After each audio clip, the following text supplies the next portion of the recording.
Hello friends, I Sunita Kumari Sharma, Assistant Professor in Biyani Girls B.Ed College. Today I am deliver my lecture on aim of education according to J. Krishnamurti. J. Krishnamurti के अनुसार शिक्षा के उद्देश्य। सबसे पहले मैं जय कृष्णमूर्ति का परिचय देना चाहूँगी कि आखिर ये जय कृष्णमूर्ति थे कौन। जय कृष्णमूर्ति शिक्षा के महान एक दार्शनिक थे जिन्होंने शिक्षा को यथार्थवाद से जोड़ा। वे चाहते थे कि हमारा बच्चा सत्य की खोज करे, हमारा विद्यार्थी सत्य को पहचान सके। सत्य को पहचाना तभी जा सकता है जब विद्यार्थी स्वयं कोशिश करेगा। केवल किताबों में ज्ञान प्राप्त करना या टीचर की सहायता से ज्ञान प्राप्त करने से सत्य की खोज नहीं की जा सकती।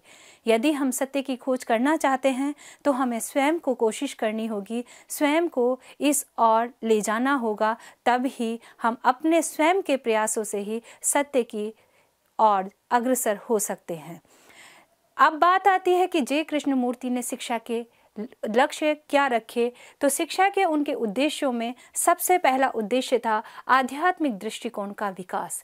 जे कृष्णमूर्ति चाहते थे कि प्रत्येक बालक के अंदर आध्यात्मिकता का विकास हो सके, क्योंकि वे चाहते थे कि व्यक्ति के अंदर आध्यात्मिक मूल्यों का जब तक समावेश नहीं होगा तब तक वह एक अच्छा नागरिक नहीं बन सकता है। अच्छा विद्यार्थी तभी बन सकता है जबकि उसके अंदर आध्यात्मिक गुणों का विकास किया जाए। दूसरी बात करते हुए चिंतन एवं तर्क शक्ति का विकास। जे कृष्णमूर्ति का मानना था कि बालक के अंदर सबसे पहले तर्क एवं चिंतन शक्ति का विकास किया जाना चाहिए। शिक्षा का दूसरा उद्देश्य यही होना चाहिए कि बालक के अंदर तर्क की क्षमता और चिंतन की क्षमता हम अपने शिक्षा के द्वारा पैदा कर सकें। अगर बालक के अंदर तर्क और चिंतन शक्ति का विकास नहीं होता है, इसका मतलब होता है कि वह शिक्षा से अभी वंचित है, क्योंकि तर्क के द्वारा ही वह अपने समस्याओं का समाधान खोज सकता है। चिंतन के द्वारा ही वह उन समस्याओं की ओर अग्रसर होता है कि समस्याएं क्या थी और उनका उपाय क्या होना चाहिए। बात आती है तीसरी, विचारों में शुद्धता। जे कृष्णमूर्ति का मानना था कि विद्यार्थी ऐसा होना चाहिए जिसके विचारों में शुद्धता हो। हमारी शिक्षा व्यवस्था ऐसी होनी चाहिए कि हम विद्यार्थी के विचारों में शुद्धता ला सकें, वो सत्य ही बोले, हम उसको मिथ्या बोलने पर अग्रसर ना करें। क्योंकि जब हम बालक को उसी तरह का ज्ञान प्रदान करेंगे तो निसंदेह बालक सत्य की ओर ही अग्रसर होगा। उसको सत्य की अनुभूति कराना जरूरी है, क्योंकि सत्य ही हमें उच्च पराकाष्ठा पर ले जाता है। नेक्स्ट पॉइंट हमने लिया है आदर्शों का ज्ञान। जे कृष्णमूर्ति का मानना था कि विद्यार्थी को आदर्शों का ज्ञान होना चाहिए। आदर्शवाद का उसे अच्छे से ज्ञान देना जरूरी है, क्योंकि शिक्षा में यदि आदर्शवाद का समायोजन नहीं किया जाएगा तो बच्चों के अंदर आदर्शों का ज्ञान होना संभव नहीं है। क्योंकि बच्चों में यदि आदर्श का ज्ञान नहीं होगा तो अपने बड़ों की इज्जत करना भी वो नहीं जानेगा। उसे क्या उचित है क्या अनुचित है उसका भी सर्वथा ज्ञान नहीं हो पाएगा, और हमेशा उसके लिए ये एक प्रश्न चिन्ह बनकर के रह जाएगा कि मुझे किन आदर्शों का पालन करना है।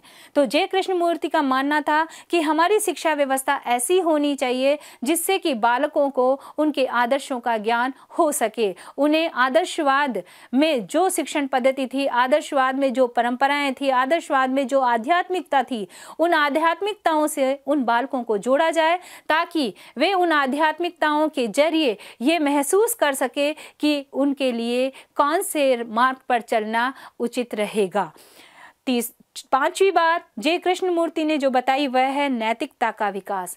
हमेशा बालक के अंदर शिक्षा के द्वारा नैतिक गुणों का विकास किया जाना चाहिए। हमारी शिक्षा व्यवस्था ऐसी होनी चाहिए जिससे कि बालक का नैतिक उत्थान हो सके, नैतिक पतन नहीं। क्योंकि जब बालक का नैतिक उत्थान होगा तभी वो सत्य की ओर अग्रसर हो पाएगा, क्योंकि नैतिक और अनैतिक दो ऐसे गुण हैं जो यदि बालकों के अंदर पनप जाते हैं, नैतिकता का अभाव होने के बाद अनैतिकता पनपती है। तो अगर अनैतिकता बालकों के अंदर आ गई तो हमेशा ही वो अनैतिक साधनों का उपयोग करेंगे, अनैतिक तरीके से शिक्षा अर्जित करेंगे, तो वो वैसा ही समाज में अपनी प्रतिक्रियाएं करेंगे, जो कि समाज के लिए नितांत आवश्यक नहीं है।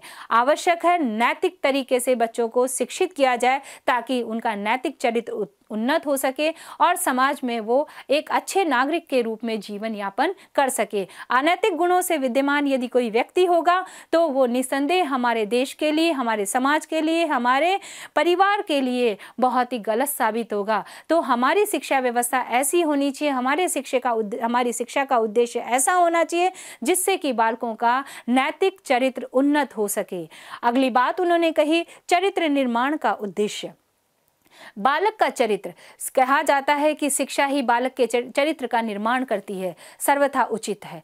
हमारी शिक्षा व्यवस्था ऐसी होनी चाहिए जिससे कि बालक के चरित्र का विकास हो सके।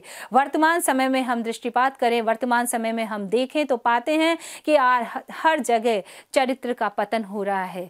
विद्यार्थी अपने सहपाठियों को अपनी बहन नहीं समझते, लड़का लड़की को अपनी बहन नहीं समझता, लड़की लड़के को अपना भाई नहीं समझती, अध्यापक को वो अपना गुरु नहीं समझते, अपने परिवार के बड़े लोगों को बड़ा नहीं समझते। वो सोचते हैं कि हम स्वयं में ही सारे गुण विद्यमान हैं, हम ही जो कर रहे हैं वो उचित कर रहे हैं, जबकि ये सर्वथा मिथ्या है, ये सर्वथा गलत है। ऐसी चीजें हमें बच्चों के अंदर नहीं डालनी है। जय कृष्णमूर्ति का मानना था कि बालकों का चरित्र का निर्माण हमारा ऐसा होना चाहिए, हमारी शिक्षा व्यवस्था ऐसी होनी चाहिए जिससे कि बालकों के चरित्र का उत्थान हो सके, उनका पतन नहीं। जब बालकों के चरित्र का उत्थान यदि हमारी शिक्षा करती है तो निसंदेह हमारा भारतवर्ष सर्वोपरि होगा। दूसरा, अगली बात उन्होंने जो कही वह है व्यापक दृष्टिकोण का विकास। हमारे शिक्षा व्यक्ति के दृष्टिकोण, जो व्यक्ति का देखने का दृष्टिकोण है, व्यक्ति को आंकने का दृष्टिकोण है, वो व्यापक होना चाहिए। शिक्षा व्यक्ति के अंदर व्यापक दृष्टिकोण का निर्माण करती है। वो हर जगह को अपना समझे, हर व्यक्ति को अपना समझे, हर चीज को अपनी समझे। ये नहीं ये विद्यालय की है, ये उसकी है, ये मेरी नहीं है, मैं इसके साथ ऐसा कैसे कर सकता हूँ कि ये मेरी स्वयं है तो मैं स्वयं की चीज़ों की रक्षा करता हूँ, मैं दूसरे की क्यों। ये चीज़ें हमें बच्चों के अंदर नहीं डालनी है, बल्कि बच्चों के अंदर उन गुणों का विकास करना है जो कि व्यापक दृष्टिकोण से परिपूर्ण हो। यानी सर्व धर्म समभाव भाव की स्थापना बालकों के मनस्थिति में हमें लानी होगी। सभी को समान भाव से देखना, सभी का समान भाव से आदर करना, सभी को समान दृष्टिकोण से देखना, ये सारे भाव जब बालकों के अंदर हम शिक्षा के माध्यम से डाल देते हैं तो निस्संदेह हमारी शिक्षा उन्नत अवस्था में होती है। अगली बात उन्होंने कही मानवीय मूल्यों का विकास। शिक्षा ऐसी होनी चाहिए जो कि बालकों के अंदर मानवीय मूल्यों का विकास कर सके। मानव के अंदर बहुत सारे गुण विद्यमान होते हैं, लेकिन कई बार उन गुणों को वो शिक्षा के माध्यम से अर्जित नहीं कर पाता है। तो वर्तमान समय में जय कृष्णमूर्ति का मानना था कि व्यक्ति का व्यापक दृष्टिकोण होना चाहिए, और जब व्यापक दृष्टिकोण होगा तो वो सभी मानवीय मूल्यों का विकास अपने अंदर कर सकेगा। किसके प्रति सहज रहना है, कैसा हमें व्यवहार करना है, कैसे हमें सब लोगों के साथ सामंजस्य बिठाना है, कैसे मेल मिलाप के साथ हमें रहना है, ये सारे गुण तभी संभव हो सकते हैं जब हम शिक्षा के द्वारा मानवीय मूल्यों का बालक के अंदर विकास कर सके। बात आती है हिंसा का उन्मूलन। शिक्षा हमें कभी भी हिंसात्मक प्रवृत्तियों को अपनाने के लिए प्रेरित नहीं करती। जय कृष्णमूर्ति का मानना था कि हमारी शिक्षा व्यवस्था ऐसी होनी चाहिए जो हिंसा से बिल्कुल अलग हो। बच्चों के अंदर एक दूसरे के प्रति सम्मान की भावना होनी चाहिए, एक दूसरे को अपना समझने की भावना होनी चाहिए। ये नहीं कि हिंसात्मक प्रवृत्ति से अपने किसी काम के लिए वो दूसरों को हानि पहुंचाए और दूसरों को मार डाले। ऐसी चीजें हमें बच्चों के अंदर नहीं फैलानी है। हमें बच्चों को आतंकवादी नहीं बनाना है, बल्कि हमें बच्चों को आध्यात्मिकता की ओर मोड़ना है। हमें बच्चों का रुझान शिक्षा की ओर लाने के लिए आध्यात्मिक गुणों का उनमें विकास करना है। उन्हें हिंसात्मक प्रवृत्ति उनके अंदर पैदा करके हमें उन्हें आतंकवादी नहीं बनाना है, बल्कि उन्हें आध्यात्मिकता से जोड़ते हुए एक अच्छे सुसभ्य और सुश्रेष्ठ नागरिक बनाना ही हमारा उद्देश्य होना चाहिए। नेक्स्ट उन्होंने जो अगला उद्देश्य दिया है वह है पूर्णतया जीवन का उद्देश्य।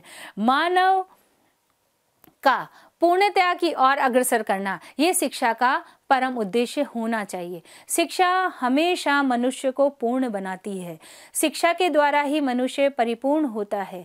तो जय कृष्णमूर्ति का मानना था कि शिक्षा ऐसी होनी चाहिए जो मनुष्य को पूर्ण बनाए, वो पूर्णतया की ओर ले जाए। जब मनुष्य पूर्ण हो जाएगा तभी वह सत्य की खोज कर पाएगा, और सत्य की खोज करने के बाद वह यथार्थ का ज्ञान प्राप्त कर पाएगा कि वर्तमान समय में क्या चीज़ अच्छी है और क्या गलत है।